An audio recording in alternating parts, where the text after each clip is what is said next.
Eh, ok, estamos acá listos. Bueno, chicos, estamos en una circunstancia difícil, ¿verdad? Entonces todo el material va a estar pues apoyado de esta condición.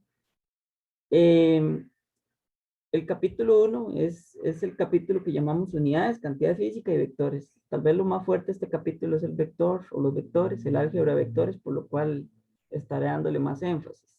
Sin embargo, todo es importante y todo es crucial acá. Eh, Aquí viene una motivación rápidamente, la física, ¿verdad? Como un todo, ¿verdad? Una ciencia que estudia, ¿verdad? Fenómenos naturales, interacción con la naturaleza, a lo que llamamos cosmos. Por ahí viene a veces alguna preguntilla, ¿qué es la física? ¿Cómo se establece? Bueno, lo más importante aquí, chicos, es que la física y todo lo que van a ver de aquí en adelante de física está bajo teorías físicas o leyes, que también le podemos decir principios físicos. Y eso es lo que precisamente se dedican los profesionales en el área, que cuando encuentran una teoría y la validan, pues es lo que llamamos eureka, ¿verdad? Es decir, lo hemos logrado. Eh, Esto quizás, por rápido que ustedes lo hayan leído, es quizás, chicos, lo más importante. Cómo aprender a resolver un problema de física. ¿Por qué les digo eso? Bueno, porque es quizás la parte en la que ustedes más tienden a veces a tener problemas. ¿Por qué? Bueno, básicamente es porque tal vez tenemos un modelo de enseñanza que no nos trajo la práctica de la resolución de problemas. Y curiosamente se nos dio en primaria, aunque ustedes no me lo crean. ¿Por qué en primaria? Bueno, porque a nosotros en la escuela, por lo menos a mi persona, y creo, estoy casi seguro que a ustedes también, les enseñaron que, por ejemplo, un problema matemática, nos enseñan a agarrar el cuadernito y dividirlo entre tres, ¿verdad? Es decir, planteo, desarrollo y respuesta, ¿verdad? Y era muy bonito porque la persona entendía que había que plantear, después desarrollar y al final respondía. Bueno, eso es física, esa es la resolución de un problema, solo que obviamente una estructura un poquito más formal, pero se nos ha olvidado eso. Y entonces esa práctica es la que tenemos que empezar a reforzar acá. ¿Qué hacemos primero? Identificamos. Ok, bueno, vamos a resolver un problema de vectores. Vamos a resolver un problema de cinemática. Y eso es importante. ¿Por qué? Porque me permite plantear, bueno, si es de vectores, ok, eso es una suma de vectores. Tengo que plantear una suma de vectores. Eso es cinemática, ok, eso es movimiento rectilíneo. Entonces tengo que ir a las ecuaciones de cinemática. Y ese planteamiento, y aquí entra también los dibujos, chicos, dibujar en física no es solo un arte, es también una estrategia de aprendizaje importante. ¿Por qué? Porque todo eso nos va a ayudar al final a ejecutar, es decir, ¿qué es lo que quiero identificar? Bueno, el problema me están pidiendo calcular el tiempo, ¿ok? Entonces tengo todo el planteamiento y el tiempo es mi incógnita. Entonces ahí es donde voy. Y al final pues evalúo y claramente eso me va a dar un desarrollo, una respuesta, que es lo que me estarían pidiendo en un problema, ¿verdad? Ahí el libro tiene un cuadrito interesante, léalo, interioricen bien esto y hagan un repaso y comparen esta analogía con la escuela porque son aprendizajes que quedaron ahí y sé que ustedes los tienen. Por eso yo siempre he creído que física no se trata, es una materia compleja, a veces mucha gente le cuesta, pero no les cuesta porque no haya capacidad, simplemente porque no se ha puesto la mirada donde tiene que ser. Y ustedes todos tienen la misma capacidad de hacer un gran curso y evidentemente tener excelentes evaluaciones. En física, chicos, todo al inicio lo vamos a ver como un modelo idealizado, es decir, no nos va a importar que esto sea una pelota, sino que nos decimos, esto es una partícula. Ahora, esa partícula puede ser una persona, podría ser Juancito, Pedrito, podría ser una mesa, una silla, y a nosotros al principio no nos interesa la silla ni la mesa, nos interesa ver eso como quién, como una partícula, un punto. ¿Por qué? Porque al verlo en una versión simplificada podemos imaginarnos ese punto moviéndose, podemos ver ese punto en términos de una variable, qué sé yo, energía, trabajo. Entonces, por eso es que ahí vemos eso como un modelo simplificado.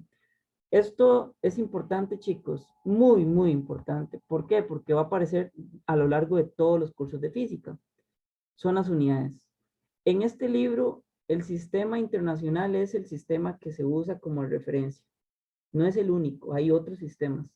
Está el sistema británico, hay otros ahí que tienen unas derivaciones diferentes. Pero nosotros aquí nos vamos a identificar con el sistema internacional. Y en el sistema internacional, pues lo que quiero que vean es esto. ¿Quién es, por decir así, la longitud? Bueno, la longitud se mide en metros.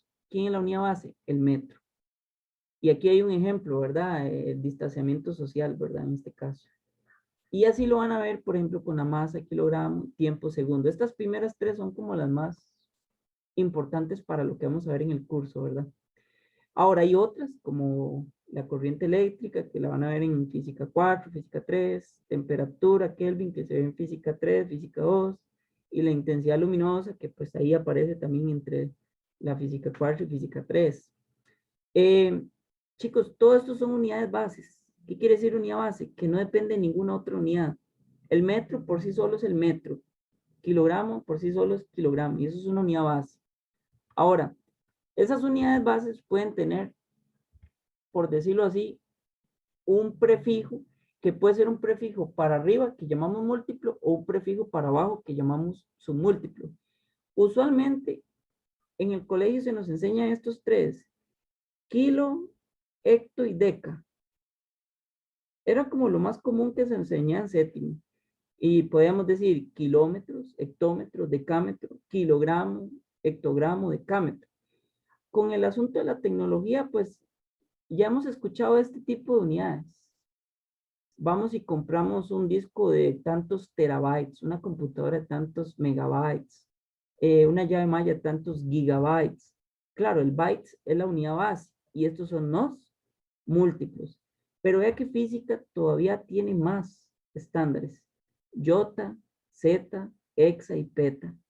Vean las unidades, todas son mayúscula, mayúscula, mayúscula, mayúscula, excepto aquí. Kilo es minúscula. Son detallitos, pero son muy importantes, chicos. Son muy importantes. ¿Por qué? Porque ahí están esas preguntas conceptuales por las que a veces uno pierde puntos, ¿verdad? Por no ponerle cuidado a esos detalles. Prefijos, ¿qué quiere decir 10 a la 24, chicos? Quiere decir que agarre este 10 y póngale 24 ceros más. Este 10 y póngale 21 ceros más. O mejor dicho, en este caso, bueno, eso sí lo veo notación científica. Aquí estaría, digamos, manual, porque si lo vemos, por ejemplo, con 10 a la 1, eso va a ser 10, ¿cierto? Si lo vemos acá, esto sería, en hecto, 100. Si lo vemos acá, esto sería 3 ceros. Entonces, ¿aquí cuántos habría? 24 ceros. Esa es la notación científica que estamos trabajando acá. Y esos son los prefijos. Ahora, si eso existe por múltiplos, también hay submúltiplos. Y aquí viene el mismo cuento. Deci, centimile, es lo que tal vez conocíamos. Y ahora estamos familiarizados un poquito más con estas otras. Micro, nano, pico, principalmente ahora con el asunto del coronavirus, ¿verdad? Que nos hablan de un tamaño en estas escalas. No recuerdo ahorita si es en micro o en nano, pero por ahí anda. Y bueno, tenemos aún unidades más pequeñas como el femto, ato, septo y yocto. Vean, chicos, todo minúscula. Ahora aquí, este es un mu, alfabeto griego, N, P minúscula, F, A, Z y una I. El único alfabeto diferente es este, que se representa algo como así. Ese sería el famoso mu. Y vean que todo es minúscula. Aquí todos son mayúsculas, excepto los primeros tres. Estos detalles son esenciales. Ahora, vean que acá el prefijo es 10 a la menos 1, o sea, 0,1. O sea, centi, en este caso, 0,01. Y así lo llevas hasta poner aquí a la menos 24, o sea, 0,23 ceros más y un 1. Ahora, ¿por qué sirve eso, chicos? Para representar nociones de cantidades. Por ejemplo, la longitud de un enlace, un átomo de hidrógeno, vemos la molécula del agua, y si queremos ver la distancia que hay entre un oxígeno, en este caso, y un hidrógeno, entonces estaríamos hablando de ¿quién? De 0,0957718 nanómetros. Si esto lo quisiéramos ver en metros, ya se nos complica porque es un número mucho más pequeño. Entonces hay que hacer un factor de conversión que hace que se vea más feo.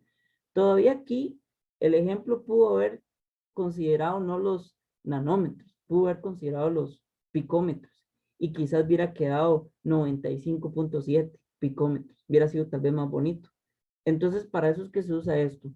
Algo muy obvio, chicos, ya ustedes lo han visto, pero no pierdan de vista estos detalles. Consistencia de unidades. Vean, esto es algo que les permite a ustedes en un examen saber si están bien o mal. ¿Por qué? Porque si ustedes conocen la dimensión de una ecuación, ustedes van a saber, van a poder concluir si el cálculo que hicieron es correcto. ¿Dónde? Principalmente en un despeje. A veces hace mal los despejes. ¿Y cómo sé si un despeje lo hizo bien? Aplique un análisis unidimensional. ¿Qué es eso? Bueno, vean esta ecuación. D es igual a V por T. Repasando, D representa en física una distancia y habíamos dicho que en el sistema internacional la distancia se representa en metros. La velocidad es una unidad derivada y aquí viene algo muy interesante. Esto es una unidad base y la velocidad es una unidad derivada. ¿Por qué derivada? Porque es metro sobre segundo. Vean que en una unidad derivada hay más de 2 o más unidades bases. Vean que aquí hay una unidad base que es longitud y una unidad base que es tiempo. O sea, eso es la velocidad. Y claramente el tiempo representado en este caso, segundos. Entonces, aquí hay una cuestión interesante. Siempre decimos metro por segundo, pero es metro entre segundo, ¿verdad? Es una razón. Entonces, cuando nosotros estamos trabajando con ese análisis unidimensional, lo que quiere decir este igual, que uno dice igual, lo que quiere decir es que lo que hay a la izquierda es equivalente a lo que hay a la derecha. Tiene que ser equivalente. Entonces, si nosotros despejamos eso de la siguiente manera, diciendo que D es V entre T, eso está malo. ¿Por qué está malo? Porque ya sabemos que D tiene que dar en metros. ¿Y qué pasa al desarrollar el ejercicio acá? Metro sobre segundo sobre segundo. Y nos enseñaron algo que era metro sobre segundo, todo eso sobre segundo. ¿Qué pasaba cuando había una cantidad así? Le hacíamos un 1, ¿verdad? Y hacíamos extremos por extremos, medios por medios. Si simplificamos eso, queda 1 por m. ¿Y quién queda abajo? S por S, o sea, segundo cuadrado. Pregunta, ¿eso es igual a lo que hay aquí? ¿Qué es metros? No, es totalmente inconsistente. Por eso es que ustedes están viendo esa X. ¿Qué quiere decir eso? No, eso es incorrecto. ¿Por qué? Porque me está dando metros sobre segundo al cuadrado y la distancia no se mide metros sobre segundo al cuadrado. O sea, aquí no hay un análisis unidimensional. ¿Dónde sí lo hay? En el siguiente caso, que es la ecuación, ¿verdad? 2 metros sobre segundo por segundo. ¿Qué pasa con los segundos? Se cancela. Entonces, en este caso, ¿qué queda?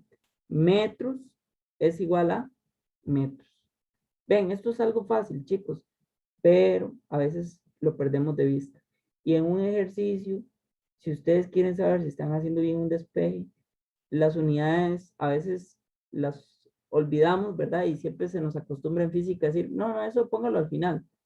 Pero si nosotros fuéramos más cuidadosos, nos daríamos cuenta de los errores a partir de esta simple herramienta.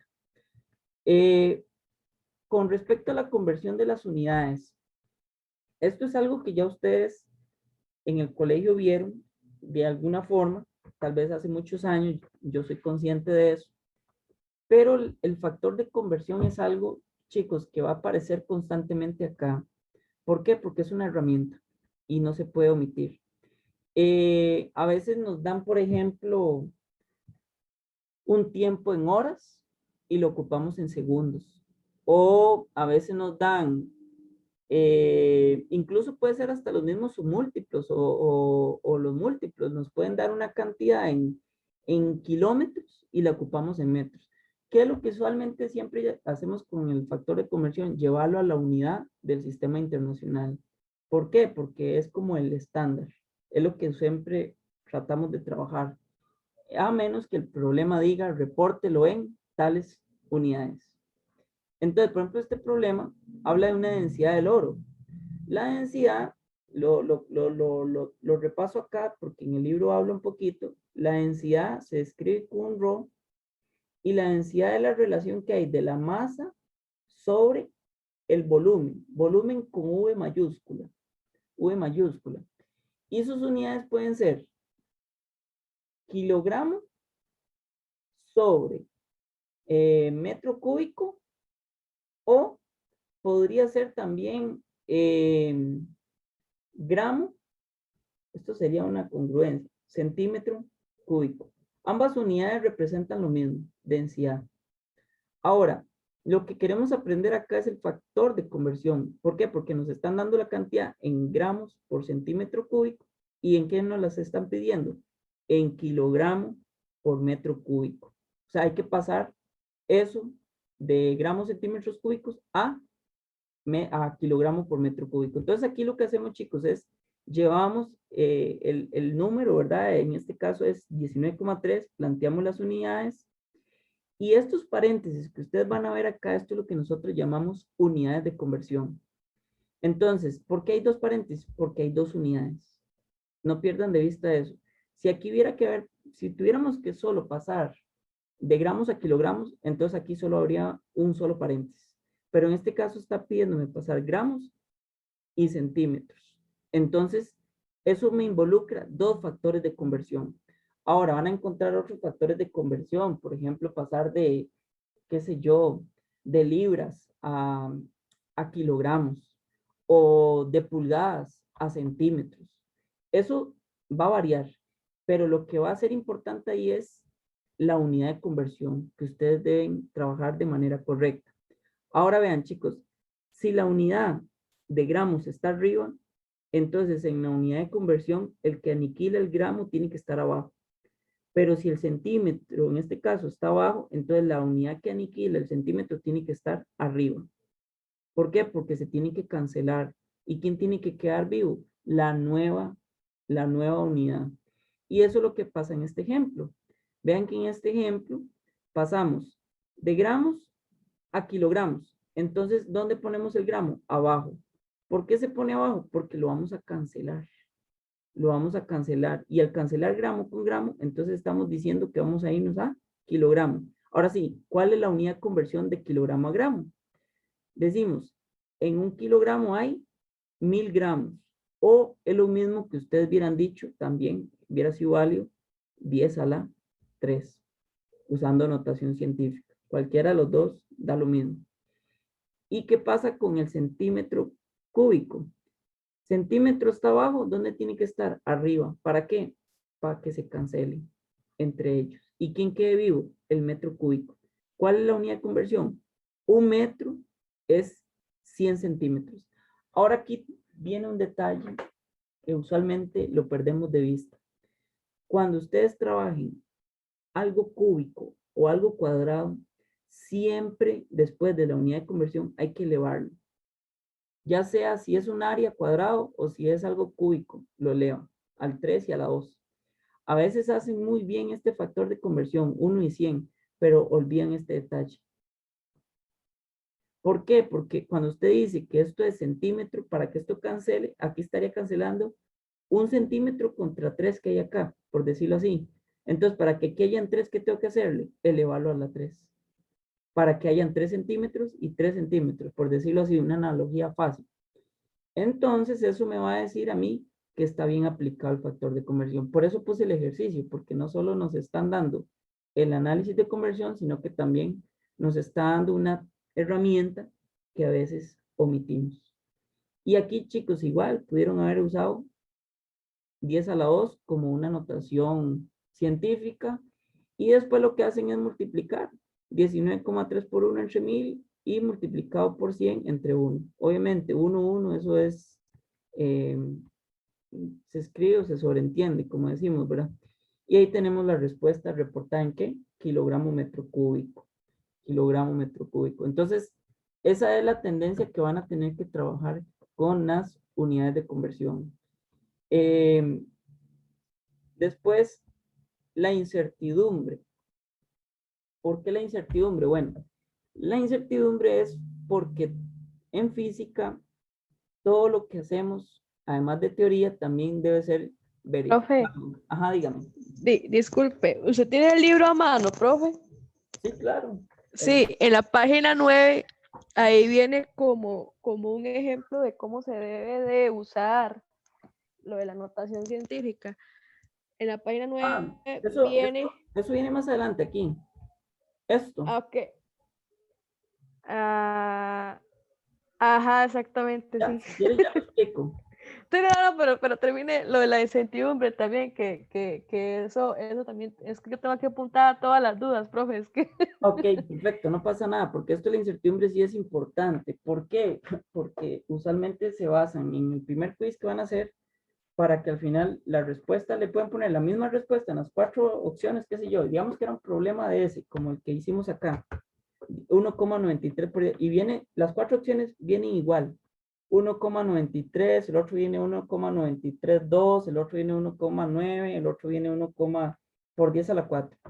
Y usted marca y dice, sí, ya, y todas me dan bien, lo mismo, pero ¿qué es lo que pasa ahí? Que están evaluando esto, que usted sepa interpretar la incertidumbre o las cifras significativas. Entonces vamos a explicar esos dos temas como para salir ya de lo que es la parte de unidades físicas. La incertidumbre es porque, chicos, en física es muy común medir, ¿verdad? Siempre todo para verificar, usualmente toda teoría, pues se va a la parte experimental y hacemos medidas. Dentro de las medidas, usamos instrumentos que a veces, por más precisos que parezcan, siempre tienen algún error. Ese error es un error natural, normal del instrumento. ¿Qué quiere decir eso? Por ejemplo, ustedes agarran una regla y ustedes pueden ver que la regla tiene como escala más pequeña el milímetro en algunos casos.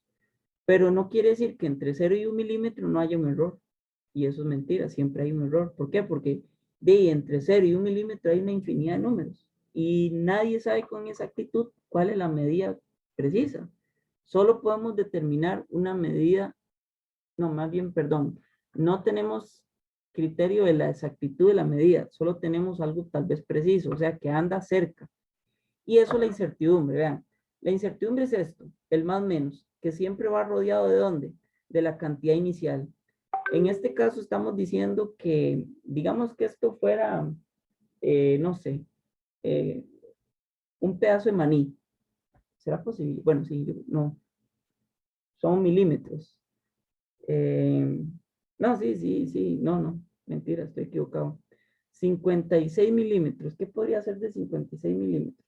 Estamos hablando de algo de 5 centímetros, como un borrador, tal vez. Digamos que esto es un borrador. Entonces la persona mide con una regla y dice, ese borrador es de 56,47 milímetros. Y uno dice, qué bien, sí, lo pude medir con la regla. Pero hay una asociación a un error de 0,02. ¿Qué quiere decir eso? Que la cantidad real está a esos 56,47, réstele eso o súmele eso.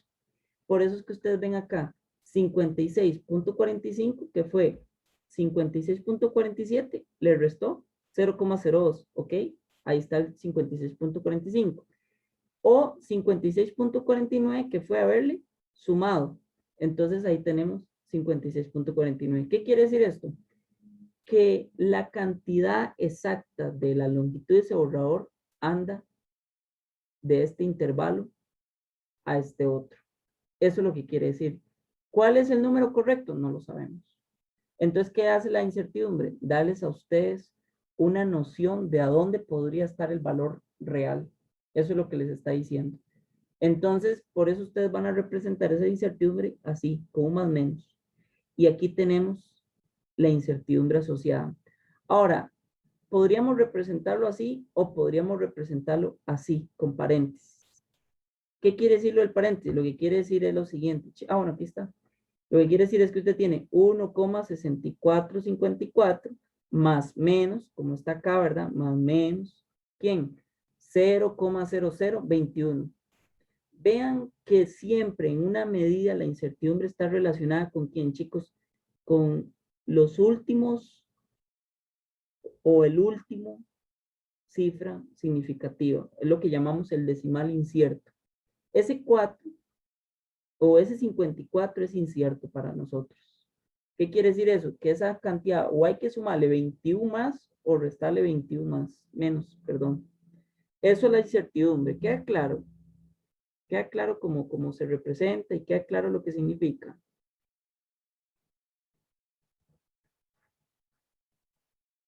Sí. Gracias. En mi parte, sí. Excelente. Si tienen una duda, ya saben. Vean, chicos, ahí les dejo un video, que eso es otro recurso adicional, para que ustedes dicen, no, no entendí muy bien, entonces aquí pueden ir a consultar son expertos y videos bastante didácticos que pueden ayudarles un poquito más para reforzar la materia. Cifras significativas. Ok, las cifras significativas. Esto es algo de lo que tal vez la compañera decía y creo que el quiz número 1 está cargado de eso, por obvias razones, está evaluando el tema. Las cifras significativas es una forma de representar las cantidades, principalmente las respuestas finales, Entonces, hay dos formas de verlo. Podemos ver las cifras significativas cuando tenemos multiplicación o división o cuando tenemos suma y resta. Y aquí, chicos, prevalece las, ¿cómo se llama esto? La prioridad aritmética de las matemáticas, ¿verdad? No sé si han visto que salen muchos memes de números que dicen 6 por 7 más 1 y a cuánto equivale. Bueno, y mucha gente ahí empieza a debatir si un número u otro porque olvidan eso de la escuela. En este caso siempre consideramos la multiplicación primero, después la división y después la suma y resta. ¿Qué es lo que vamos a hacer acá, chicos? Bueno, aprender las reglas de las cifras significativas. Cuando hablamos de cifras significativas, estamos hablando de cuántos decimales hay en una cantidad. Es contar decimales, Aquí la regla más importante que no podemos omitir es que cualquier cero a la izquierda no cuenta. Por ejemplo, si yo les digo a ustedes, déjenme pensar, 0,4, no sé, 0,4,5. Alguien podría decir que aquí hay 3 cifras, pero en realidad hay ¿cuántas? Solo hay 2. 2. Cifras, correcto. 0 a la izquierda nunca cuenta, pero si yo hago esto así, aquí sí hay 3 cifras significativas. Aquí hay 2. ¿Por qué? Porque aquí el 0 está hacia la derecha. Esa es la primera regla que deben considerar. 0 a izquierda no cuenta, chicos. 0 a la derecha, 50. Por ejemplo, esta cantidad en notación científica, podemos verla aquí. Tiene 1, 2, 3, 4, 5, 6, 7, 8, 9. 9 cifras. Ahora usted dice, ¿sí valen las 9? Sí, porque ¿hacia dónde están los ceros? Hacia la derecha. Ahora, ¿qué pasa si yo quisiera representar eso en 3 cifras significativas y estamos hablando de cantidades de millones, billones? Bueno, chicos, para eso usamos la notación científica. Vean cómo agarramos 384 millones de metros y los pasamos ¿a cuánto? A 3 cifras significativas. ¿Usando quién? La notación científica. Eso también vale y cuenta para cifras. Entonces son como técnicas, ¿verdad? Ahora, ¿qué pasa en la multiplicación y la división? En la multiplicación y la división siempre vamos a considerar el número inicial de todas las cantidades. Por eso es importante que sepan contar. Si ustedes no saben contar primero, ¿cómo van a saber esta regla, verdad? Entonces, ¿qué es lo que dice? El número inicial de todas las cantidades y el que tiene menos cifras, ese es el que gana para la respuesta final. Entonces, pregunta, ¿cuántas cifras hay en 0,745? ¿Alguno que quiera responder? 3, 3 cifras. ¿Por qué? porque el 0 no se cuenta, porque está a la izquierda. Muy bien, vean, lo importante de la regla, ¿verdad? Y si no la perdemos, a veces en el examen, si la perdemos de vista, alguien pudo haber dicho 4 aquí y aquí le pusieron más para que al final usted se fuera en la trampa. Yo les llamo como una trampita, una cáscara de banano, ¿verdad? Para que uno se caiga, ¿verdad? Entonces hay que tener cuidado. ¿Cuánto tiene el de abajo? 3,885. ¿Cuántas cifras? 4, 4. ¿Cuánto tiene 2,2? 2, 2. profe. Entonces, ustedes resuelven la operación. Hacen primero claramente, chicos, esta multiplicación, ¿verdad? Hacen esa multiplicación, lo que da eso, después lo dividen entre eso. ¿Cuánto da? Digamos que les dio 0,42, 3, 7, 8, 9, no sé, una cosa así. Entonces, ¿cuánto es la respuesta final según la regla? El número inicial con menor cifras. ¿Cuántas tendría que ser? 2. ¿Por qué? Porque tenemos 3, 2 y 4. Entonces, ¿cuánto es la respuesta final? 2. Y vean que aquí hay un 0 a la izquierda. No cuenta. Cuidado, cuidado con esas trampas. ¿Estamos claros en eso? sí, Ahora ven este. 1,32578. O sea, tenemos 3, 5, 6 cifras. Y aquí tenemos 3. Este está fácil de ver, ¿no? O sea, si comparamos 3 cifras en notación científica contra, en este caso, 6, pues por supuesto que la respuesta tiene que ir con 3. Y esa es la famosa regla para multiplicación o para división. Ambas aplican lo mismo. Suma-resta. Suma-resta es parecido, digamos, podríamos decir parecido. Lo que va a variar aquí obviamente es la condición, ¿verdad? De la aritmética, digamos, suma-resta. En este caso es el número inicial con mayor incertidumbre, es decir, el que tiene menor número de dígitos a la derecha del punto decimal. Entonces, véanlo acá. Nosotros tenemos 27,153. Nosotros si vemos por cifras aquí, decimos que hay ¿cuántas? 5, ¿verdad? Si vemos 138,2, ¿cuánto decimos que hay? 4.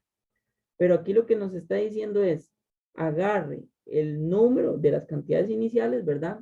Con mayor incertidumbre.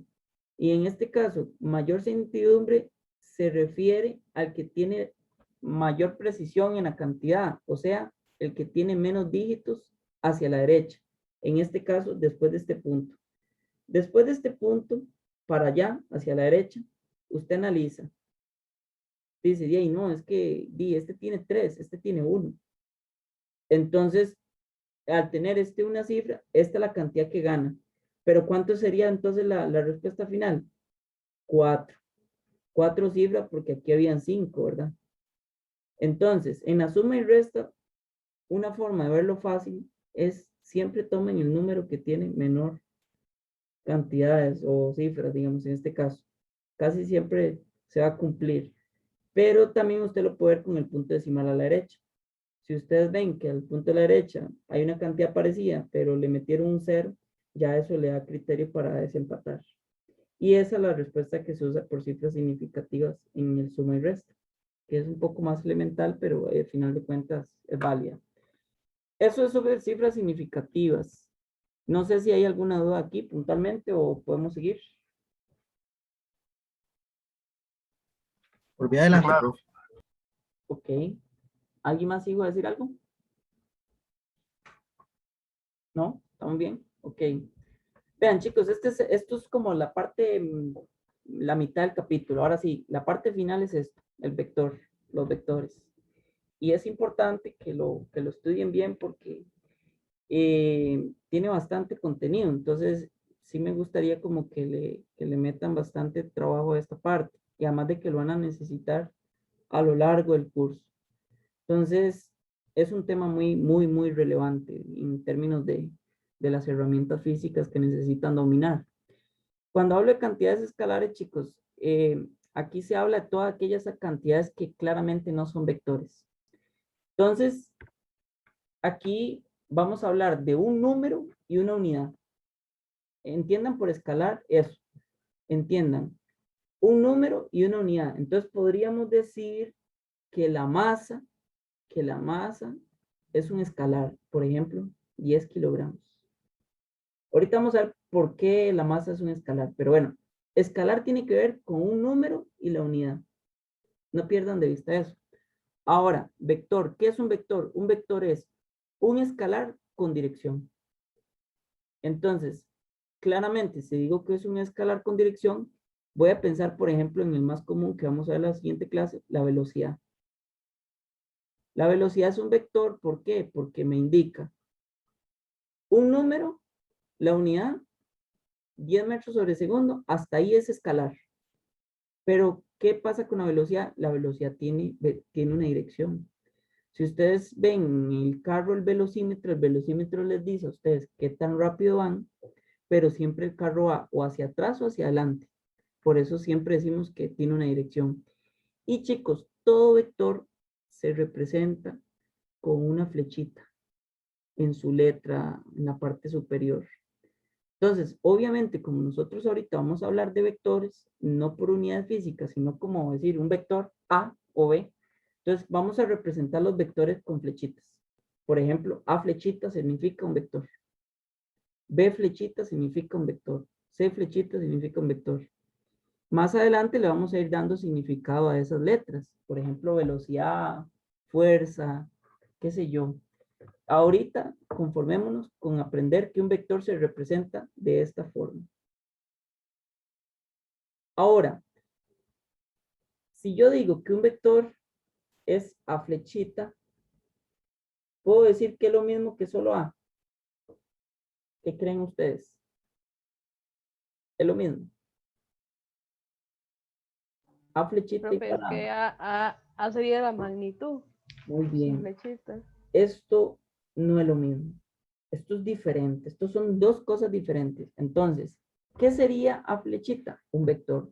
¿Qué sería A sola, por decirlo así? A sola se refiere a una magnitud. Y cuando digo magnitud, chicos, lo que quiere decir es qué tan grande es ese vector.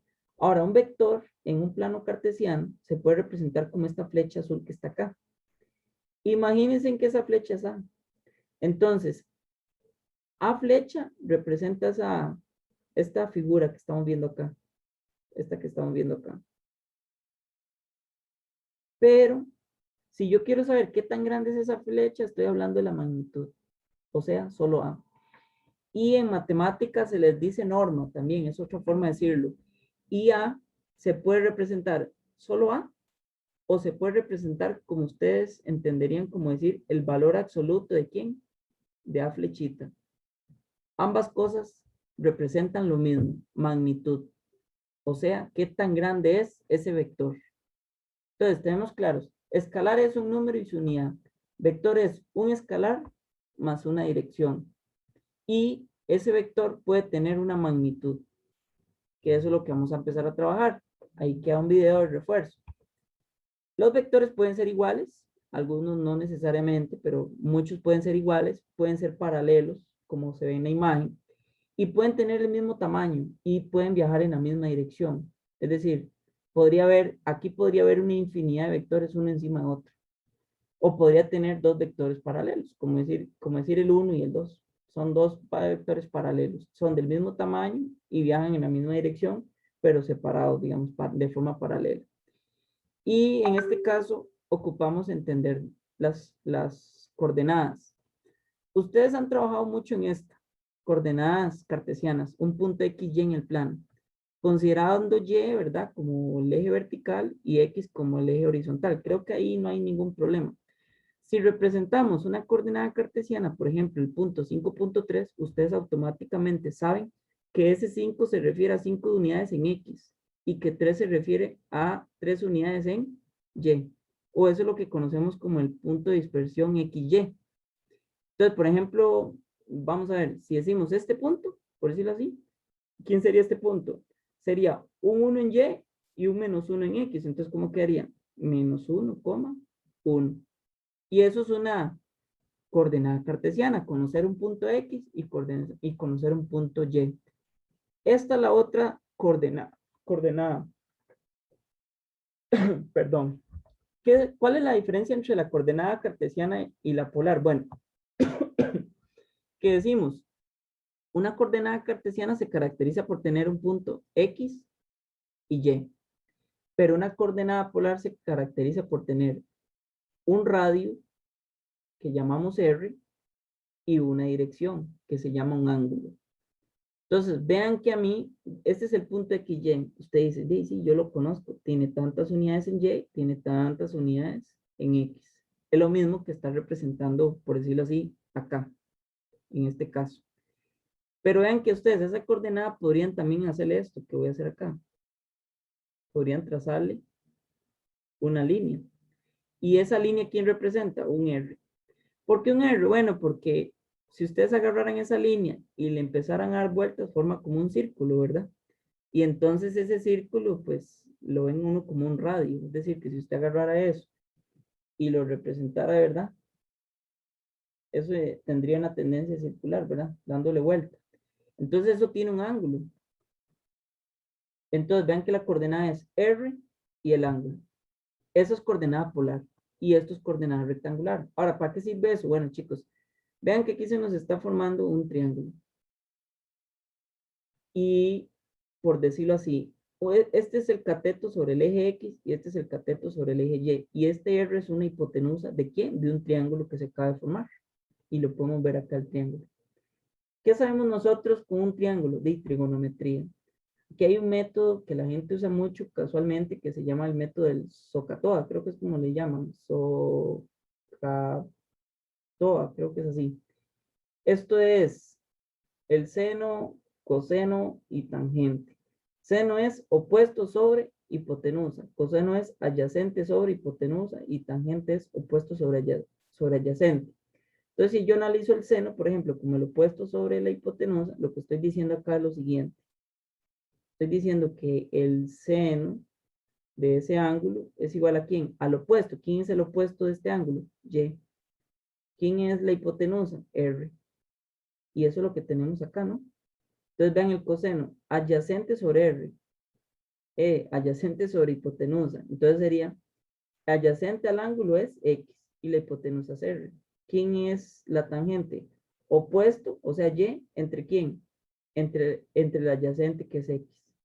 Y estas tres famosas relaciones me permiten pasar de coordenada polar ¿a dónde? A coordenada rectangular. ¿Por qué? Despeje Y y despeje X. ¿Qué pasaría si despejo Y acá? Si yo despejo Y acá, voy a hacerlo acá arribita, digo, Y es igual a ¿quién? A R seno del ángulo. Y aquí entra algo particularmente interesante. ¿Quién es R?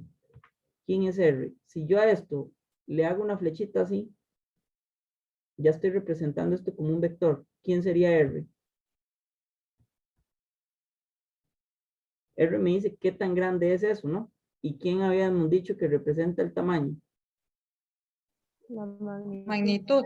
Muy bien, una magnitud, ¿lo ven? Ven cómo se van familiarizando las cosas.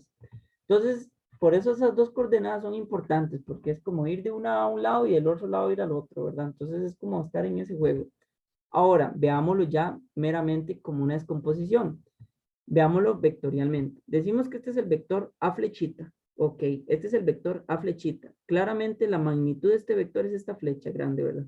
Esa sería A. ¿Quién sería el cateto en Y? El cateto en Y le vamos a llamar por álgebra de vectores A sub Y. ¿Y quién sería el cateto en X? Le vamos a llamar A sub X. Aquí se representan como vectores, porque estamos viendo como vectores, pero cuando ya lo vamos a ver como la descomposición del vector A, que es esto que está pasando acá, vamos a decir que esta es la componente en X y esta es la componente en Y. Entonces, ¿quién es este? A. Entonces, vean lo que para eso fue que nos sirvió lo de trigonometría. ¿Quién sería A en Y? Día A en Y sería entonces el R, seno del ángulo. ¿Quién es el R? A, la magnitud, ¿verdad? A, seno del ángulo. ¿Quién es el A en X? A, coseno del ángulo. ¿Y puedo determinar el ángulo si supiera las componentes? Sí. ¿Quién sería la tangente inversa de eso? Entonces puedo decir, tangente de un ángulo es igual a ¿quién? A la componente Y sobre la componente X. Eso sería si ustedes tuvieran las componentes. Si no las tienen, entonces claramente primero habría que calcularlas. ¿Y quién es R? A. ¿Quién es, en este caso, esto es Pitágoras, ¿no? Cateto al cuadrado más cateto al cuadrado es igual a hipotenusa al cuadrado. Entonces, ¿quién es R? R sería la famosa magnitud, que es A, ¿de quién? De la raíz de quién? De AX al cuadrado más AY al cuadrado. Y eso es lo que nosotros vamos a llamar descomposición vectorial. ¿Cómo descomponer un vector? Y es importante que lo estudien. Ahí quedan unos videos de refuerzo. Entonces aquí vamos a decir que ese vector también puede ser representado con una cuestión que le llamamos vectores unitarios. Déjenme ver, creo que sí. ¿Qué es el vector unitario? Bueno, el vector unitario, chicos, es estas cositas que están en negra. No sé si la logran. Déjenme ver porque acabo de perder. Aquí. En X se le conoce como Y flechita. En Y se le conoce como J y en el eje Z se le conoce como K. Entonces, los vectores unitarios se pueden representar así. I, J y K. A mí particularmente me gusta hacerlo así, pero no, nada más les cuento. X flechita, Y flechita y Z flechita. Pero eso es una cuestión de gustos. A mí me gusta porque y así es como lo sé. Pero este libro usa I, J y K. ¿Qué son los vectores unitarios? Bueno, los vectores solo indican dirección, indican una dirección. Su magnitud es igual a 1. Y en este caso, bueno, no lo indiqué, pero la dirección que indican es sobre el eje X, Y y Z, ¿verdad? Y en este caso de magnitud 1 y algo muy importante, son adimensionales. ¿Alguien me puede decir qué es adimensional? ¿Tienen idea qué es adimensional? No, profe, la verdad no. Muy importante que lo sepan. No tiene unidades. Y vea, aquí pueden haber trampas hasta de un falso y verdadero y cosas de ese tipo. Entonces, es importante, no tienen unidad. Entonces, vean, si ven un vector como este, que dice el vector A, es un vector que tiene una componente X que se extiende sobre el eje X, más una componente Y que se extiende sobre el eje Y. Entonces, ¿qué significa eso? Que en el plano cartesiano tienen este dibujo. ¿Entienden el álgebra y entienden el dibujo? ¿Sí queda más claro? Sí. Ok. Vean que también esto lo podríamos ver en 3 dimensiones. Esto es solo una nota. Sepan que se puede hacer en 3 dimensiones. ¿Cómo serían? Di, súmele nada más la dimensión Z. Y la magnitud, di, súmele la componente Z y lo lea al cuadrado. Y ahí tienen el valor. Entonces, los vectores inicialmente se trabajan con 2 dimensiones, pero usted lo puede llevar a 3 dimensiones. Aquí están los vectores unitarios. Ya hablamos de la magnitud, indica direcciones, se representan mediante eso. Y pues van a aparecer a lo largo del recorrido de esta cuestión algebraica. Ahora sí, chicos, ya sabemos qué son vectores. Ahora vienen las operaciones. ¿Qué son las operaciones? Suma y resta y las partes de producto, que serían producto cruz y producto punto. Suma vectores es agarrar 2 vectores y sumarlos. Y listo. Sume 2 o más. Pueden ser 3, 4, pero la cuestión es que usted lo suma. Entonces, si yo tengo el vector A y el vector B y lo sumo, genero un R. Aquí le ponen R porque es muy común que la literatura diga resultante. Resultante de la suma A más B. Y lo que quiero que aprendan, chicos, acá de la suma de vectores es que no solo aprendan a hacer el álgebra, sino que aprendan a hacer los dibujos. Vean que ahorita yo les tengo aquí en la presentación los métodos, pero ahorita vamos a ver este método. Vean que este método del vector A más el vector B, vean que los une de cola a punta, cola a punta. ¿Qué pasa cuando unimos los dos de cola a punta? Me queda un resultante. Ese resultante, ¿quién es? R, o sea, la suma A más B. Ahora veamos qué es una suma de vectores. Dijimos que R como vector es la suma del vector A más el vector B. Ahí ustedes ya tienen el álgebra, pero vamos a analizar quién es A. Di por aparte, voy a trabajarlo como acá. ¿Quién es A? Di, A es un vector que tiene componente en X, que se extiende sobre el eje X, más una componente Y sobre el eje Y. ¿Quién es B? Di, B lo mismo, un vector que tiene una componente X sobre el eje X, más una componente Y, que se extiende sobre el eje Y. Entonces, ¿quién es R? R va a ser un vector que a la hora de ustedes sumar las componentes en X, me va a generar ¿quién? Una componente en X. Y que después de eso me va a generar una componente en Y. Es decir, R también sigue siendo un nuevo vector, que va a ser un R en X, que se extiende en X, más un R en Y, que se extiende en Y. Y noten acá, ¿quién es R en X? Toda la suma en X. Vean, chicos, aquí el error más horrible o feo o incorrecto, como quieran decirlo, coloquial o formalmente, es que ustedes sumen una componente X con una componente Y. Eso está mal. Si usted está hablando de suma, entonces usted suma todo en términos de lo que el vector unitario me está indicando. ¿Quién me indica este vector unitario? Este vector me está diciendo eje X. Entonces, ¿qué me está diciendo? Sume todo en términos de ¿quién? Eje X. Entonces, ¿quién es Rx? La suma de AX más BX. ¿Quién es la suma de Y o J? J techito. La suma de la componente en Y en A más la suma de la componente en Y en B. Eso, cuando usted lo suma, me va a generar la componente R en X, la componente R en Y. Y ese es el famoso vector, ¿quién?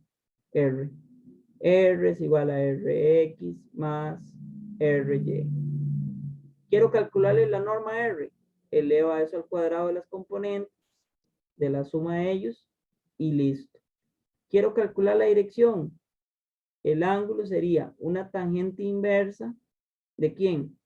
De la componente Y sobre la componente X.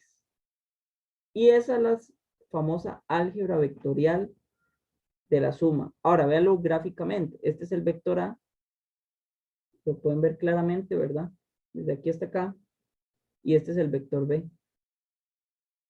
Vean que si ustedes suman la componente X, que es esta, de aquí hasta acá,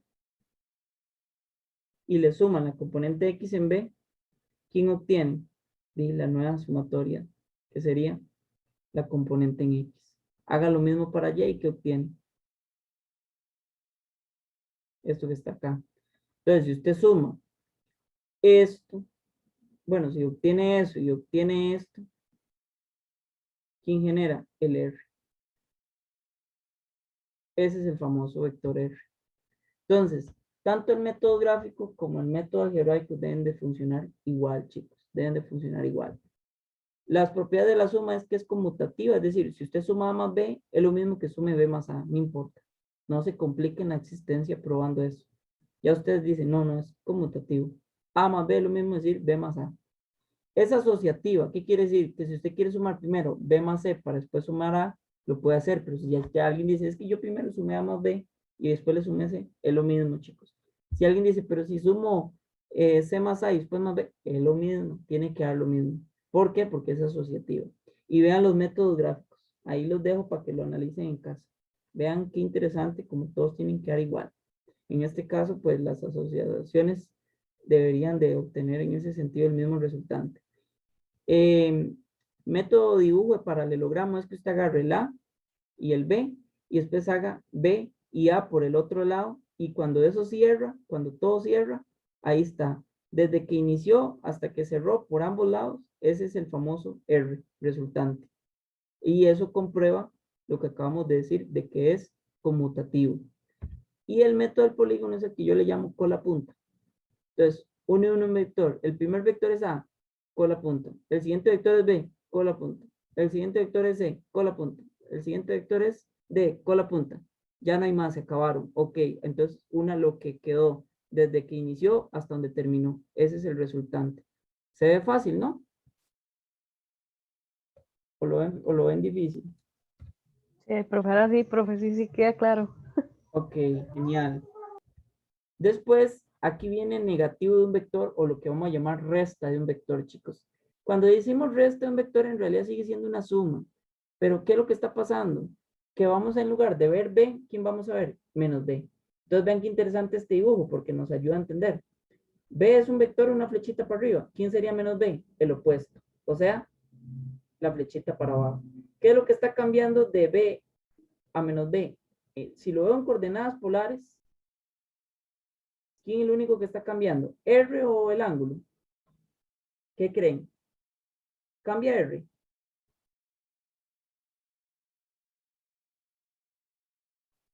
¿No lo ven? R es la magnitud. ¿Cambia la magnitud en este vector?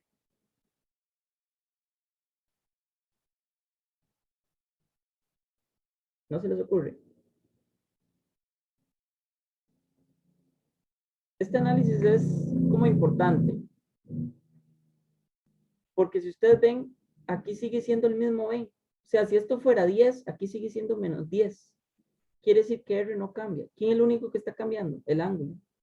Si aquí había 90 grados, entonces aquí tiene que haber entonces 270, porque estaríamos diciendo que en un plano cartesiano, usted representaría un vector en 90 grados como una flechita hacia arriba, y el opuesto de dónde iría? De hacia abajo. Entonces, si aquí hay 90 grados, entonces ¿cuánto hay al otro lado? 270. ¿Lo ven? Lo único que cambia es el ángulo. Entonces, Profe, esos son como los cuadrantes, ¿verdad? sí, siempre es importante los cuadrantes. Cuando ya vayan a la práctica, usen cuadrantes, porque eso les va a decir, por ejemplo, este ángulo, ¿verdad? Si es 60, si es 50, si es 100 y algo. Entonces, por ejemplo, si usted tiene un vector en 120, entonces, si usted dice, "Ye, es que este vector, por ejemplo, vea este, vamos a ver, este B, digamos que este B fuera 30 grados. ¿Cuánto va a ser ahora el opuesto? Agarro esto y gírelo y ahora va a ser este, ¿no? Pregunta, ¿cuánto sería este ángulo? Este ángulo ahora va a ser esto, ¿no? Entonces, ¿cuánto sería eso? 150. ¿Por qué 150? Viéndolo positivamente, ¿verdad? ¿Qué estoy tratando de querer representar acá? Un plano cartesiano que hay acá, implícito. Aquí dije 30 y ahora aquí digo 150. Y vean que los opuestos siempre va a ser correr los 180 grados. No importa el ángulo que esté, pero corre los 180 grados. Eso es el opuesto. Entonces, cuando uno dice una resta A menos B, en realidad, ¿qué está haciendo? La resta de A más el vector opuesto, menos B. Obviamente, más o menos hace eso, así, A menos B. Quiere decir que la álgebra, chicos, pide la misma. Aquí no lo hice, pero la álgebra sería lo mismo. Entonces, si esto se llama R, entonces, ¿quién sería esto? R sería, en este caso, la componente X menos la componente B en X. Todo eso sobre el eje X. Y podría decir más, porque evidentemente eso ya ahí está implícito, el menos adentro. A en Y menos el B en Y. Todo eso sobre J. O alguien simplemente lo puede hacer cambiando signos ahí, digamos, pero creo que este es el método más entendible. Entonces, lo que quiero decir es que la álgebra, chicos, es la misma, no cambia, es igual. Ahí tienen un video de refuerzo para que lo tomen en casa. Multiplicación de un vector o por escalar. Vean qué dice escalar. ¿Qué dijimos que era un escalar? ¿Recuerdan? ¿Qué aportaba un escalar?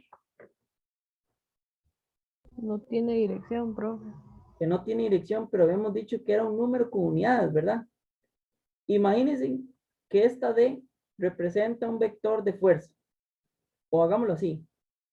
F es igual a M, ¿qué pongo aquí? MF1. ¿Quién es F ahora? Y M es un escalar que le está diciendo que F1, digamos que F1 fuera 10 Newton. Y ahora nos dice que M es igual a 10. Entonces, ¿cuánto es F? F, ¿quién sería? Sería agarrar 10 y multiplicarlo por ¿quién? Por 10 Newton. Y este puede tener unidades o no implícitamente. Entonces, ¿qué es lo que hace un escalar? Un escalar, chicos, lo que hace es que el vector o se vea más grande o se vea más pequeño o incluso que se vea opuesto, porque si yo hubiera dicho aquí menos 10, ¿qué pasaría? Entonces ahora va a ser ¿quién? Aquí podría ser 100 o podría ser menos 100. Vean que ese M es un escalar que puede ser tramposo, ¿verdad? Podría sernos el vector más grande, más pequeño. Podría ser que el vector D sea, esto sea 0,5, entonces ¿cuánto es el nuevo vector? La mitad de A. O puede ser que sea un cuarto, entonces hace un cuarto el vector. ¿Qué sé yo? Esto es una cuestión visual. Entonces, por ejemplo, aquí vemos el ejemplo. Este es el vector A. Y con el M, ¿qué pasó? Y tenemos un nuevo vector que es más grande, véalo. Mucho más grande que este, ¿verdad? Entonces, eso es lo que pasa con el escalar. Es un número con unidad que me va a generar un vector o más grande o más pequeño, o en direcciones incluso hasta contrarias, opuestos. Que en este caso, pues, por eso le decimos multiplicación por un escalar. Aquí hay un problema. Este problema, chicos, es un problema del libro, el 1.24, lo tomé del libro viejo, entonces por eso verán ese naranjado que es en referencia al libro nuevo. a la versión nueva.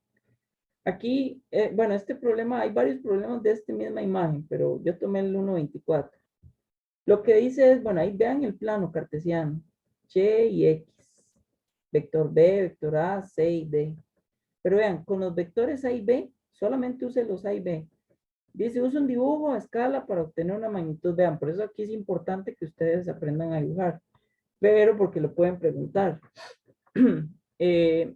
Eso sería algo más como tal vez de videoconferencia, pero dibujar es fácil porque si nos dan las coordenadas, sean polares o rectangulares, uno ubica en el plano cartesiano y eso es todo. Pero de aquí lo que nos piden es calcular una suma, después una resta y después una menos menos y después una resta de esto.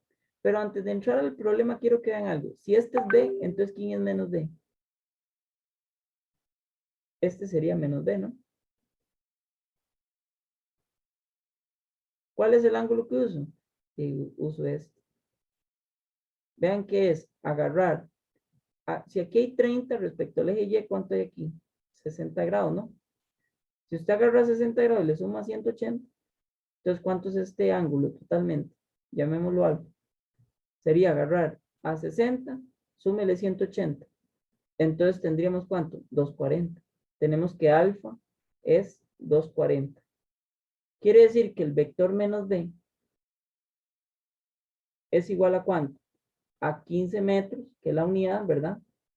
¿En cuánto? En un alfa de 240 grados. Ven, ese es el opuesto.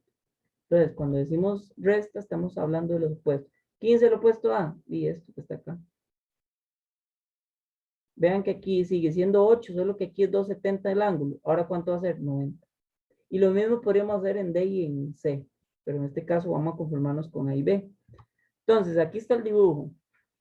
Vamos a considerar el vector C sub 0 que llamamos como resultante de la suma A más B. Vean que yo aquí, chicos, podría hacer el método gráfico. Podría entrarme el cola punta, ¿verdad? Cola punta y ¿dónde está el resultante? Aquí, ¿no? Pero podría hacer el método paralelogramo. A más B y poner aquí B. ¿Y qué pasa? Ambos coinciden ¿en dónde? En este punto. Entonces, ¿quién es este? Este sería el vector C sub 0. ¿Lo ven? El método gráfico también me concluye. ¿Qué hacemos? Descomponemos el vector en X. Vean qué importante en el eje X. ¿Qué pasa con el vector A en el eje X? ¿Se mueve en el eje X de alguna forma? No. Está totalmente ¿sobre quién? Sobre el eje Y. Entonces, ¿cuánto es la componente en el eje X? 0. Y lo pueden comprobar. ¿Cuánto sería? A coseno del ángulo. ¿Cuánto es el ángulo aquí? 270. ¿Cuánto es coseno de 270? 0. 0 multiplicado por algo da 0. Entonces, por eso es que aquí es 0. Pero estas cosas no se calculan, chicos. Eso ustedes lo ven. Lo tienen que ver rápido para que ganen tiempo. Y después el vector B, ve que el vector B sí tiene componentes en X y en Y. Entonces, claramente ustedes tienen X y en Y. Ahí tienen 15 coseno de 60.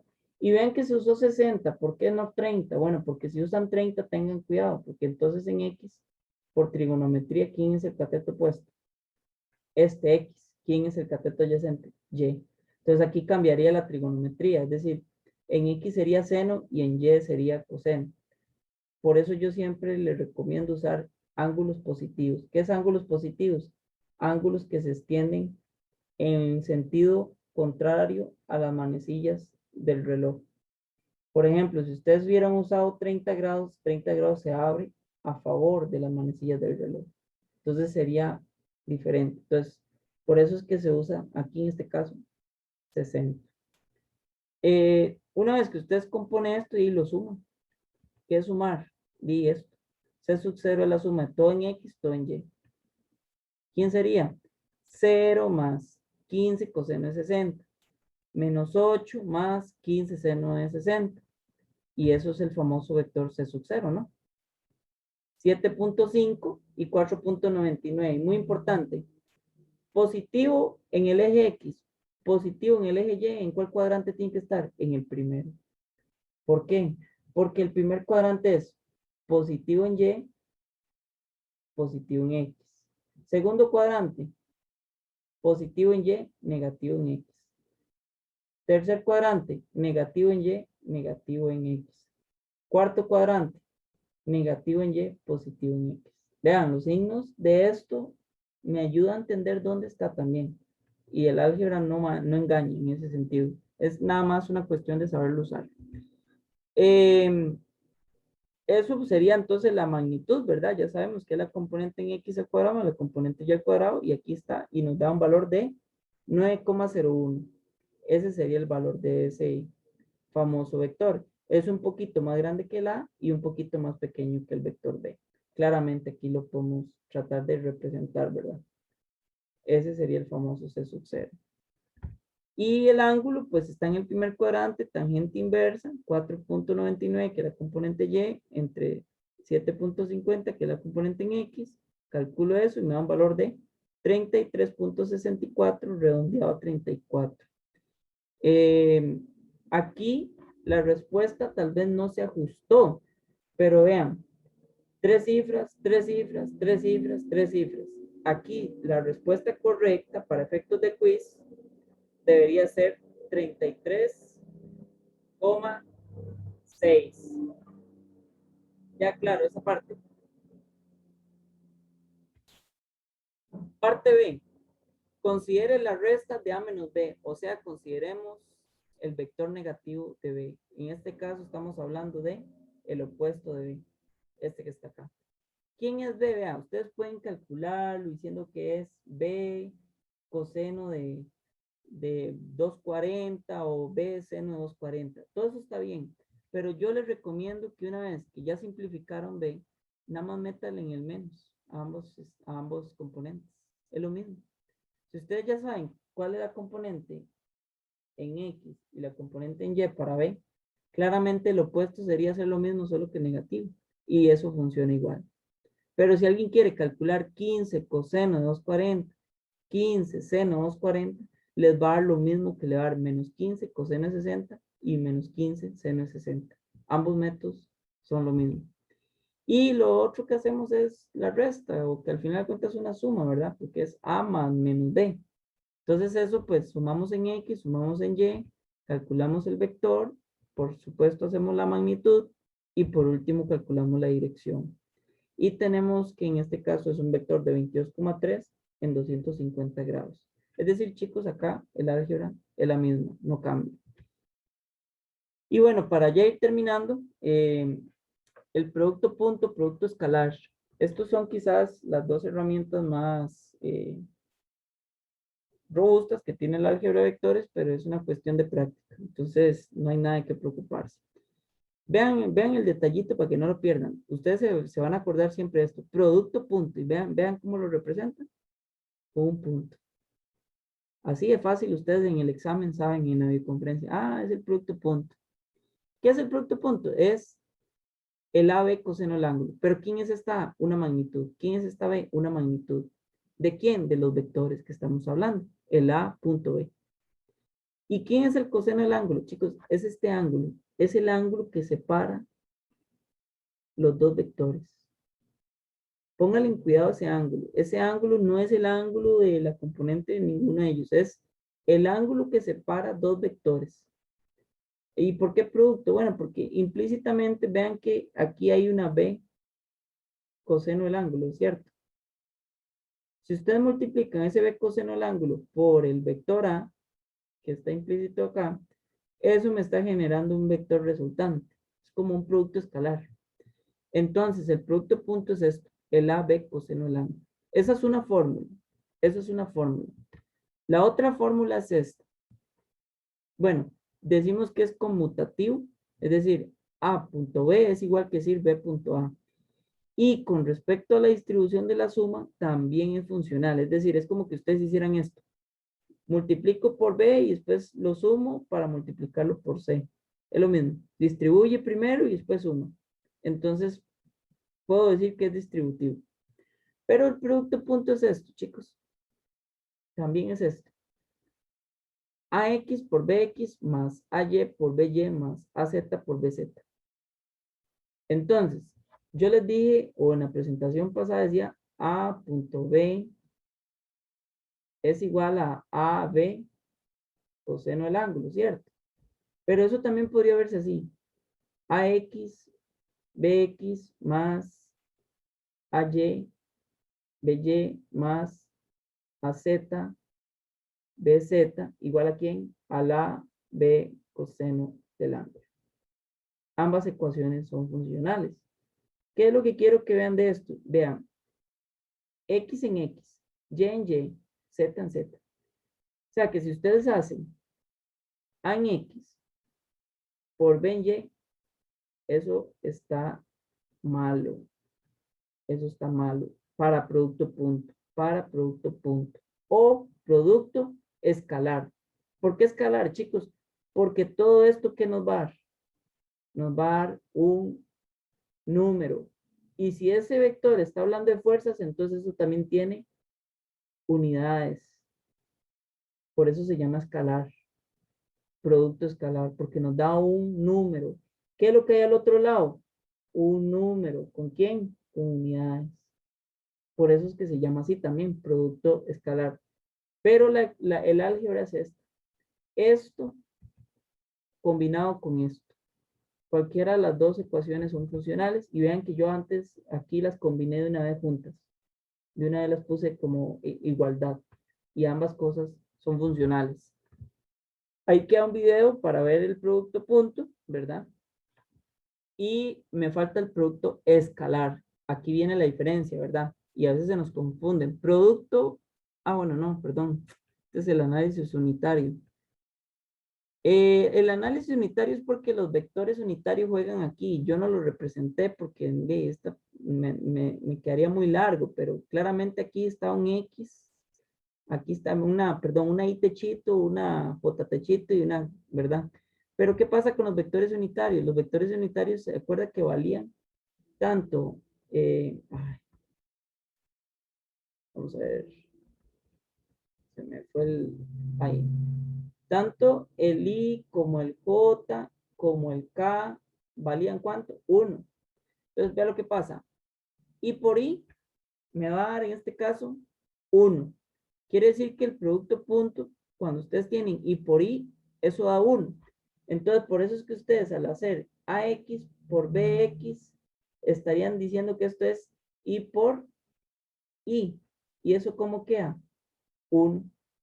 Todo eso es 1. Entonces, ¿quién queda? AX por BX. Pero ¿qué pasa si ustedes multiplican I por J? ¿Cuánto da? 0. I por K, ¿cuánto da? 0. Lo mismo en J. J por I da 0. Pero ¿cuánto da J por J? 1. Entonces vean que por eso es que la ecuación del producto escalar, los vectores unitarios me permiten entender que la fórmula es AX por BX más AY por BY más AZ por BZ. Y chicos, importante, aquí primero multiplican esto y cuando ya han multiplicado cada uno de los términos, después lo sumo. Después lo sumo. Y bueno, ese es el producto escalar ya visto desde vectores unitarios. Ahora viene el producto vectorial. Vean que ya es un vector. ¿Qué quiere decir eso? Que me va a dar un número con unidades y también me va a dar una dirección. Dirección. ¿Cómo le llaman también? Producto cruz. Ojo la representación. Ya el que me diga que se va a confundir entre un producto punto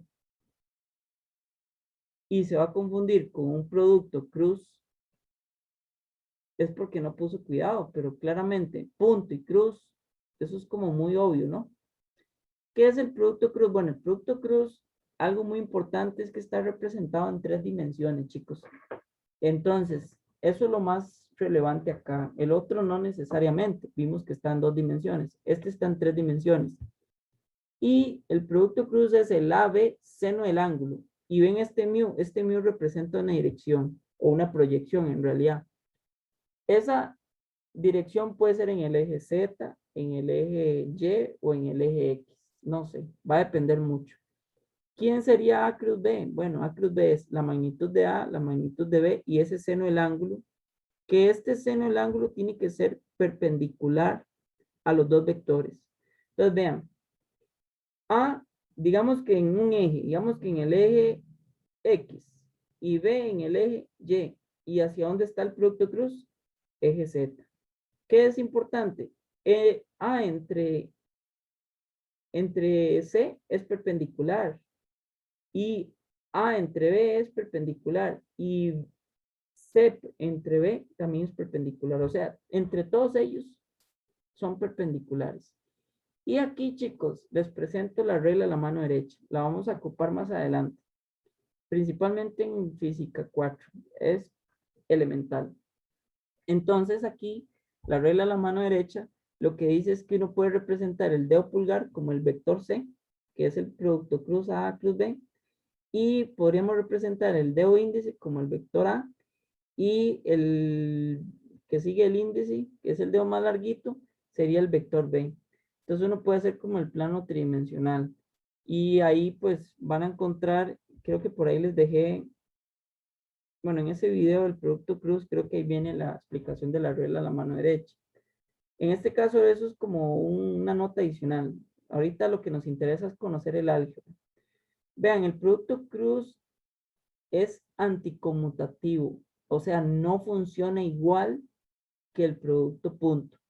Si nosotros decimos A cruz B, no es lo mismo decir B cruz A. Entonces, para arreglar eso, ¿qué tenemos que hacer? Ponerle el opuesto. Menos B cruz A si es igual a A cruz B. Pero no es lo mismo decir A cruz B que B cruz A. Eso es diferente. Entonces, ese es anticonmutativo. Y con respecto a la suma, sí es distributivo. Entonces, yo puedo decir A cruz B más A cruz C. Eso me da lo mismo a decir B más C y después decir A cruz con B más C. En eso sí es válido. Ahora, la fórmula para A cruz B es todo esto. Hay gente que usa esto a aprendérselo de memoria. A mí particularmente nunca me ha gustado mucho porque creo que uno la puede analizar y puede encontrar el patrón. Vean el patrón. AB menos AB, AB, AB, AB, AB. En términos de X o en términos de la dirección Y techito, J techito y K techito. Eso podríamos analizarlo usando los vectores unitarios, ¿verdad? Y cruz I me da 0. Y cruz J me da K. Y esto todo lo explicamos con la regla de la mano derecha, pero eso es un análisis más matemático que a mí no me interesa tanto. Voy a aprovechar, no, voy a aprovechar acá, donde está la ecuación. Un profesor una vez me enseñó esto. Me dijo, usted en el abecedario aprendió a hacer esto. X, Y, Z, ¿cierto? Entonces él me dijo, agarre esto y diga, para X, por ejemplo. Ya usted sabe que todo es AB menos AB. Y usted lo puede ver aquí. AB, AB, AB, AB, AB. Entonces él me dice, si usted pone la X aquí, ¿quién sigue? Después de X, ¿quién sigue? Y. Ponga la Y aquí. ¿Quién sigue después de la Y? Z. Ahora sí, dele vuelta. Y al darle vuelta, ¿quién queda? Z menos ZY, digamos, en este caso. Y noten esa expresión. Comparen eso que yo acabo de explicar con esta primera expresión. ¿Ven que es la misma? No sé si ese método lo ven fácil o no. A mí me parece muy fácil. Porque es un patrón. ¿Qué es lo único que tienen que ustedes ser conscientes? Que en el producto cruz la iteración es más, menos, más.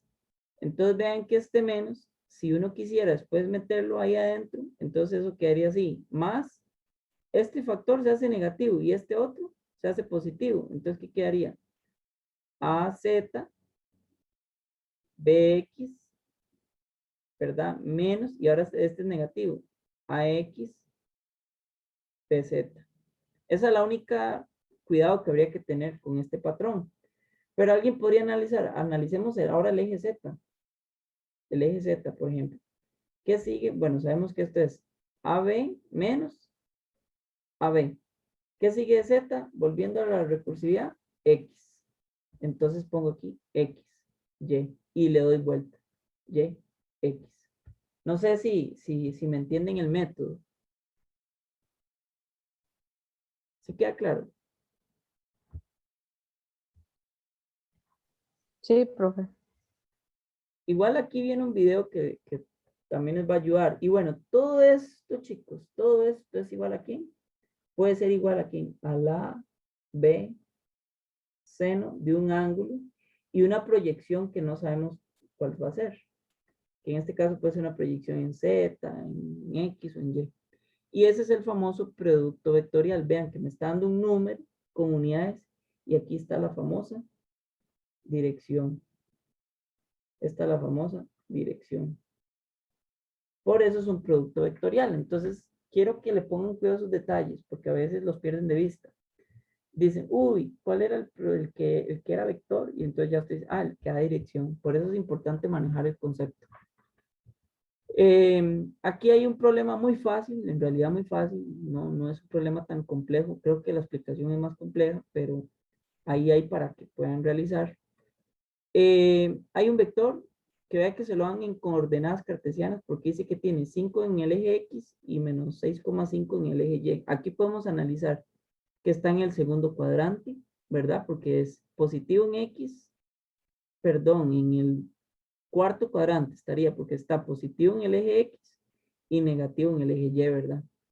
Después el B está negativo en el eje X, pero positivo en el eje Y. Este sí estaría en el segundo cuadrante.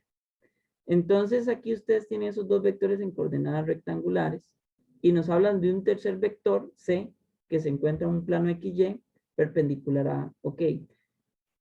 Es importante para este tipo de problemas hacer el dibujo para que ustedes puedan hacer el vector perpendicular a A, ¿verdad? Y dice que el producto escalar, entonces otra vez, tal vez hago la pregunta, ¿quién era el producto escalar? ¿El producto punto o el producto cruz? ¿Recuerdan?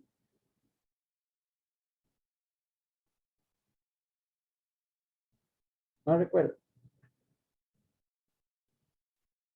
Vean que la palabra escalar dice que no tiene dirección, ¿verdad?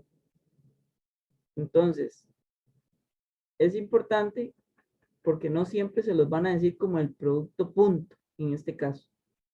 Aquí se lo están dando como producto escalar, o sea, le está diciendo C.B es 15. Y con esa información obtenga las componentes de C, o sea, cuánto es C en X, cuánto es en Y. En este caso, el problema dice que esto es perpendicular.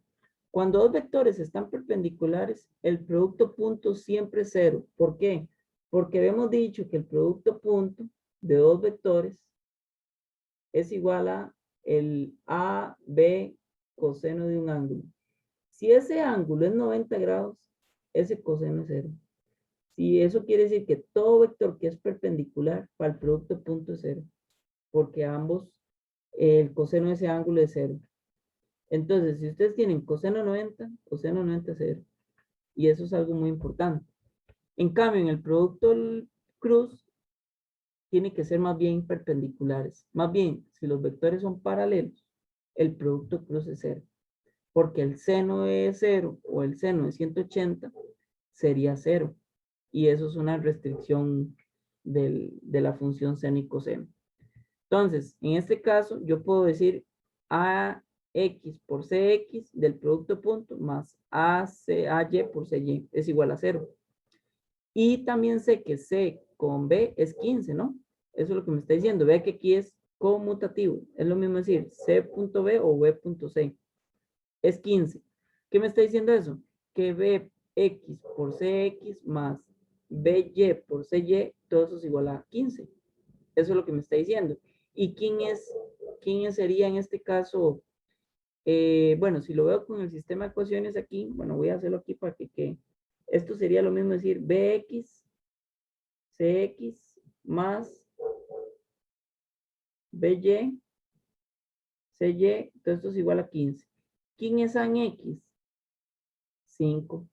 ¿Quién es ANY? Menos 6,5. Y aquí está CX, que es lo que no conozco, ni CY, que es lo que conozco, igual a 0. Voy en el segundo caso. ¿Quién es el segundo caso? BX, ¿quién es? 3,5. ¿Quién es X? No la conozco. ¿Quién es BY? 7. Y eso es igual a 15. Aquí, chicos, se hace un sistema de ecuaciones. Entonces, lo que uno hace es despejar una de las dos. Digamos que ustedes despejaron aquí C en X. Entonces, ustedes dicen que C en X es 6,5 C en Y sobre 5. y agarran esta expresión, ¿verdad? Y la meten acá, en lugar de cx. Entonces quedaría 3,5 por 6,5 CY entre 5 es sumar un número más 7 CY igual a 15. Y con esto ya pueden despejar CY y ahí están las respuestas. CX8 y CY 6,5. Entonces ven, esto es un problema muy fácil si entendemos el concepto. Y bueno chicos, aquí hay otro que este es un producto cruz. Nos dan el vector A y B. Vean que aquí es diferente porque aquí nos dan la magnitud. En el pasado nos daban coordenadas rectangulares. Aquí nos dan coordenadas en realidad polares. Aunque no nos están dando el ángulo, solo nos dicen que A es 3 y B es 3. O sea, ya nos está dando el valor de quién, de R en la coordenada polar.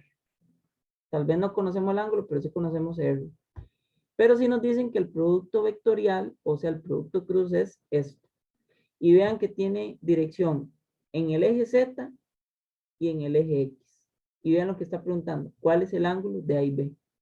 ¿Cuál es el ángulo? Recuerden que la ecuación decía que el producto cruz de esto era igual a AB seno el ángulo. Entonces, lo que vamos a considerar es eso. Que el producto cruz es AB seno el ángulo. Y este es el ángulo que nos están preguntando. Entonces, ya nosotros sabemos que el producto cruz es 5K y 2 en Y, pero eso es un vector. O sea, esto ustedes podrían decir que todo eso es el vector D. Entonces, ¿qué pasa si ustedes a eso le calculan la norma? Y calculémosle la norma. ¿Quién es la norma? Y la norma de este vector es un vector menos 5 en el eje K más 2 en el eje X. ¿Quién es la norma de D? La raíz de quién. Aquí podemos decir de 2 al cuadrado más 0 al cuadrado. ¿Por qué 0? Porque en el eje Y es 0. Aquí no se representa, pero sabemos que es 0. Más menos 5 al cuadrado. Calculamos ese número y ya tenemos ¿quién? D. Entonces, como ya tenemos D, podemos decir que D, voy a decirlo aquí, D es igual a ¿quién? A la B seno del ángulo. Y lo demás es un despeje. Un despeje de quién? Seno del ángulo es igual a D entre A por B. Y eso claramente, calculo el seno inverso, el ángulo sería el seno inverso de quién? De D sobre AB. Eso fue lo que se hizo acá, chicos, en el proceso algebraico y se obtiene ese valor 36,8 con 3 cifras significativas. Esa sería la presentación del día de hoy con respecto al tema. Vamos a dejar de grabar.